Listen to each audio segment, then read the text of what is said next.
Welcome back. You're watching Sky News Breakfast. Let's take a look at what's making the front pages for you this morning. Brits trapped in hell reads the headline of the Sunday People as it reports on the situation for those trying to flee Gaza. The Sunday Times leads with the experiences of troops in northern Gaza with the headline, "We find a tunnel and blow it up."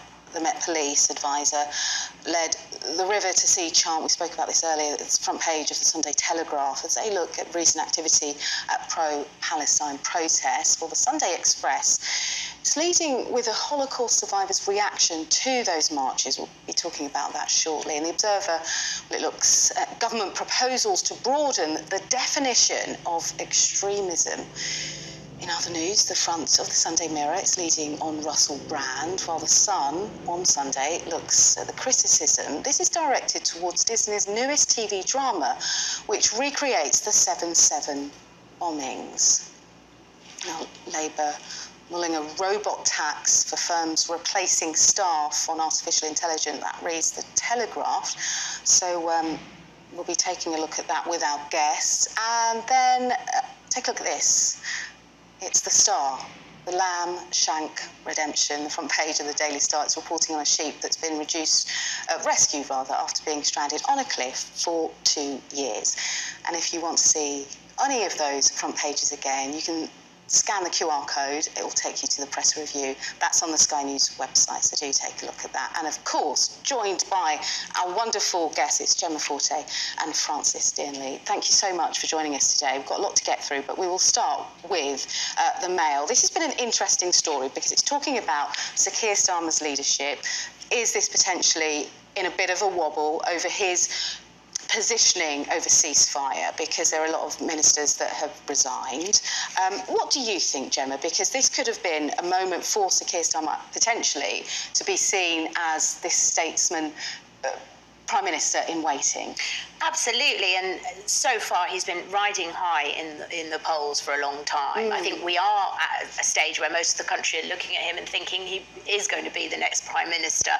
However, could this particular situation derail that smooth path to victory? And it certainly is something he's going to need to sort out. There's many Labour MPs who feel deeply uncomfortable with his stance. He since has made a speech which has certainly mollified some of his MPs, but not all. He said that he understood the concerns, of course, with the Palestinian people, but argued that a ceasefire would embolden Hamas. But many are saying that, you know, he's failing to distinguish between Hamas operatives and civilians. So it's a very highly charged situation at the moment. I think that speech perhaps gave him a little bit of a door to open to change, but others are saying, how bad does the situation have to be before you will call for a ceasefire? Why is it that hard to say those words? And you've got very prominent Labour people like sort of Andy Burnham, for instance, coming out and speaking against. So we'll see how that unfolds. And also, Sadiq Khan, the Mayor of London, has distanced himself from the Labour leader. How much is this, do you think, Francis, is going to be a big hot potato for Sir Keir Starmer? Well, the fact is, Sir Keir Starmer leads a party which is certainly to the left of he himself, or at the very least, as he is positioning himself. I think actually Keir Starmer is more left-wing than people realise, but regardless, on this matter, the party, I think, does not, broadly speaking, if you were to have a free vote on it, would not support him on this issue. And so he has a very difficult political challenge, which is the degree to which he tries to stamp this out, or the degree to which he says we need to have an open conversation within the party. But of course, if you were to have an open conversation within the party on this, I think he would find that he'd be very publicly being disagreed with. He's doing this, I think, for electoral reasons, trying to say the current line that he is. Yeah. I wonder whether it's something to do with a future relationship with Biden. Is it that cynical? Yeah, there was one source that said actually what Sir Keir Starmer is doing is just following the line from the White House, and that's a problem within the Labour Party. But we shall see. The Express, Francis, it leads with quite a harrowing account of a Holocaust survivor who has said these recent marches have sent him into hiding, essentially, and he's desperately worried. This is a shameful story in our country, a liberal democracy, that a Holocaust survivor, 93 years old, can say, I never thought I'd see the darkness return. some of the attacks on Jewish civic centres, on schools, one recently on a library, it's absolutely appalling. And I think we tend to forget that with freedom of speech, with the right to protest, also comes responsibility.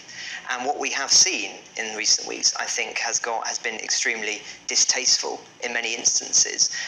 Far beyond whether it's within people's rights to do it, there is a question here about whether it's tasteful to do it, particularly in the context, of course, of the Cenotaph next week and Remembrance Weekend. But on this story particularly, it's talking about the degree of anti-Semitism we have seen increase as a response to the attacks by Hamas and the criticism of Israel. And I remember a few years ago now, I interviewed a Holocaust survivor, and I asked them point blank, are you optimistic about the future? And this was probably about 6 or 7 years ago.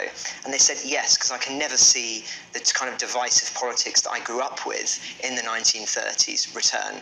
The fact that somebody can now say now what this survivor is saying, I think, is a shameful indictment of where we've been heading in recent years. Well, that leads us on to a story that you picked out, Gemma, in The Observer, and it's this divisive rhetoric coming from the Home Secretary at the moment, pledging to crack down on tents for the homeless. Yeah. I mean, being an optimist, I think this is going to backfire on her massively and shine a light on the degree of homelessness in this country and how much it has increased since 2010, 74%. And we are 26% up on last year, okay? During lockdown, there was the Everyone In initiative, and 37,000 people were helped into accommodation. So essentially, homelessness was stamped out, so it is doable. But, you know, just at a time when residential rents have risen at record pace, because we've had 14 interest rate increases as well. Many people have gone into arrears. House possessions, flat possessions are up, and people are being evicted more. And so it's disgraceful that she would say this. It's so foul, quite frankly. You know, the temperatures it's getting colder and colder. And she said that, you know, so, oh no, because people living in tents is what does she call it, a lifestyle choice, like someone who goes to buy a latte or something. Well, this is the thing, Frances, one would think perhaps it would be a good idea to focus on the root causes of homelessness rather than tents and charities. I think she's being slightly misquoted here, because what she's talking about is we cannot allow our streets to be taken over by roads hotels occupied by people, many of them from abroad, living on the streets as a lifestyle choice. But I think it is important to remember the statistical picture here, which is that 50% of the homeless in London, for instance, are foreign nationals, and many of them, I've read reports on this, are involved in criminal gangs that come over here and think it is more profitable, in a sense, to beg on the streets of London.